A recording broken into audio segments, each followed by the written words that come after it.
ঈদের কেনাকাটার মোক্ষম সময় পার করছেন ব্যবসায়ীরা। রমজানের মাঝামাঝি হওয়ায় ঈদের বেচাবিক্রির চাপ বেড়েছে কয়েক গুণ।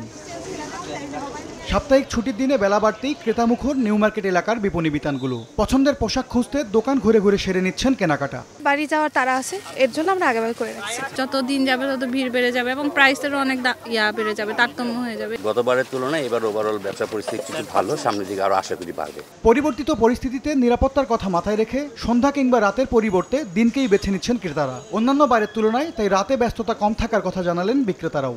অনেক ধরনের সমস্যা হচ্ছে, চিন্তায় এই ধরনের, আমরা দিনটাকেই বেছে নিয়েছি। সন্ধ্যার পর তো বের হবে ভয়ানক অবস্থা, নিরাপদ না। নাইটে অতটা আগে স্বাচ্ছন্দ্য বোধ করলেও বর্তমান পরিস্থিতির কারণে স্বাচ্ছন্দ্য বোধ করে না।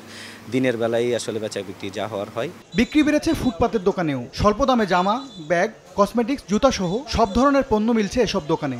মার্কেটে যেসব টু পিসগুলো আপনার দেখা গেছে ১,০০০-১,২০০ টাকা, আমাদের এখানে আসলে আপনি অনায়াসে ৭০০-৮০০ টাকার ভিতরে পেয়ে যাবেন। মার্কেট থেকে একই ড্রেস দেখা যাচ্ছে, হয়তো একটু কোয়ালিটি হেরফের আছে, তো ওইখান থেকে কেনার থেকে অ্যাজ এ স্টুডেন্ট হিসেবে এখান থেকে কেনাই প্রেফার করি। গত বছরের তুলনায় সব ধরনের পোশাকের দাম কিছুটা বাড়তি জানালেন ক্রেতা বিক্রেতা উভয়ই। এম এস আরিফিন, সময় সংবাদ, ঢাকা।